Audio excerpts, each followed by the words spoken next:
अपनी BSc nursing Jaipur Rajasthan से करी है और मैंने बीएससी नर्सिंग नवंबर में कंप्लीट करी थी 2021।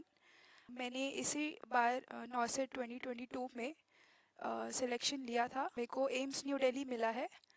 सो all because of the GMR faculty and I am very thankful to the god and my parents. और इस पूरी जर्नी में जीएमआर टीम का बहुत बड़ा योगदान रहा है। सो मैं from the bottom of my heart मैं थैंक यू बोलना चाहती हूँ जीएमआर को। सो मैं आपको छोटी सी स्टोरी बताती हूँ फॉर माय सक्सेस जर्नी। तो स्टार्टिंग हुई थी जब सितंबर में मेरा एग्ज़ाम हुआ था बीएससी नर्सिंग का। तो मैंने 10 नवंबर 2021 में जीएमआर करियर पॉइंट को ज्वाइन किया। उस दिन जीएमआर डे था 10 नवंबर को, तो मेरी स्टार्टिंग डे वहीं से हुई।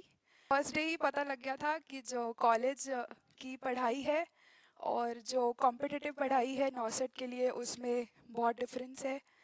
तो वहाँ की जितनी भी जो रैंकिंग्स थी वो अब काम नहीं आएगी, अब स्टार्टिंग से दोबारा मेहनत करनी पड़ेगी। तो दिस वाज माय जर्नी। मैंने फिर प्रिपरेशन स्टार्ट कर मार्च 2022 में मेरी कोचिंग कंप्लीट हुई और कंप्लीट होने के बाद मैंने अपनी सेल्फ स्टडीज़ पे फोकस किया। मैं I use to prepare for my test series और मैं डेली का एक टेस्ट देती थी।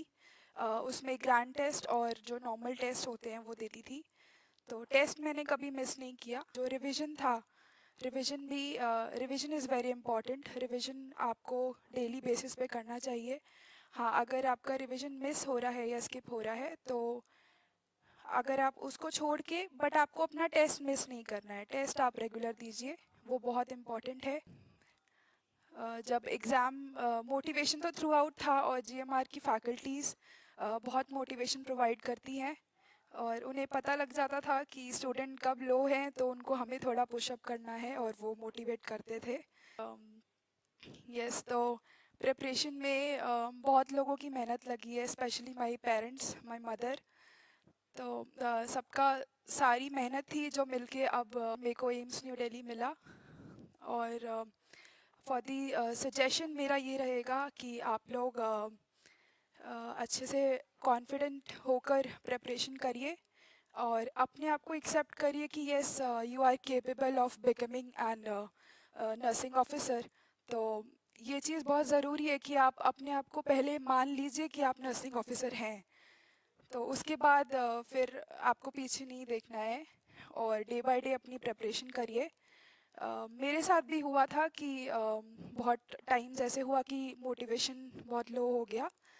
But please keep in mind कि अपने पेरेंट्स को याद करिए, उनकी फेसेस याद करिए जब भी आपको लगे कि थोड़ा लो फील हो रहा है। तो they will provide you motivation और आपको दोबारा से पढ़ने की स्ट्रेंथ मिलेगी। पूरी हुई अपनी रेगुलर स्टडीज़ रखिए और जीएमआर के जितने भी नोट्स थे उन्होंने भी बहुत हेल्प किया। सारी फैकल्टीज़, आपको कोई भी प्रॉब्लम होगी या सॉल्यूशन चाहिए होगा या रैशनल समझ नहीं आ रहा तो वो आप फैकल्टी से आइए, पर्सनली डिस्कस करिए, वो आपको सॉल्यूशंस प्रोवाइड करेंगे। ये था स्ट्रैटेजी कि जो भी मैं टेस्ट सीरीज़ या क्वेश्चंस करती थी तो बेसिकली जो मेरे नेगेटिव्स जाते थे क्वेश्चंस उनको मैंने एक सेपरेट नोटबुक बनाई थी जिसमें मैं सारे जो भी मेरे नेगेटिव्स थे उनके रैशनल्स मैं नोट करती थी। तो एग्ज़ाम के 1 वीक प्रायर मैंने सारे वो जो मेरी बुक थी रैशनल्स की, नेगेटिव्स की, वो मैंने चेक करी थी कि कहाँ कहाँ मेरा मार्किंग्स जो हैं गलत जा रही हैं और रेपिटेटिव क्वेश्चंस जो गलत हो रहे हैं। तो वहाँ से इम्प्रूवमेंट स्टार्ट होती गई। और जिस दिन पेपर का दिन आया तो जब मैं सेंटर में गई तो वहाँ पे एक मिस हैपनिंग हुई थी कि जो मेरा लेफ़्ट थंब इम्प्रेशन हम लोग देते हैं वो एक्सेप्ट नहीं हुआ। फिर कंप्यूटर स्टार्ट नहीं हुआ। तो बट उन सारी अड़चनों के बाद भी जो रिज़ल्ट है वो आप लोगों के सामने है। तो जिस दिन रिज़ल्ट आया उस दिन मैंने खुद ने 4-5 बार रिज़ल्ट देखा। यकीन नहीं हो रहा था। मदर ने, पेरेंट्स ने, सब लोगों ने 3-4 बार खुद ने देखा। तो फिर हाँ लगा कि हाँ ये मेरा ही नंबर है और सिलेक्शन हो गया है। तो ये सारी जो मेहनत थी वो रंग लाई और इसमें जीएमआर का बहुत बड़ा एक योगदान रहा है। So thank you GMR faculty for guiding अस। सारी ही टीम्स बहुत अच्छी हैं और जीएमआर आप लोगों का वेलकम करता है कि आप लोग आइए एडमिशन लीजिए। और ऑल्सो एक हम्बल रिक्वेस्ट है कि पेरेंट्स जो भी हैं देख रहे हैं ये वीडियो, वो अपने बच्चों को मोटिवेट करें और उनको बहुत सारा प्रोत्साहन दे कि वो आएँ और अपनी मेहनत से वो लोग सिलेक्शन लें। तो खासकर लड़कियों को पेरेंट्स को बहुत मोटिवेट करना चाहिए। तो yes, thank you, this was my journey, thank you.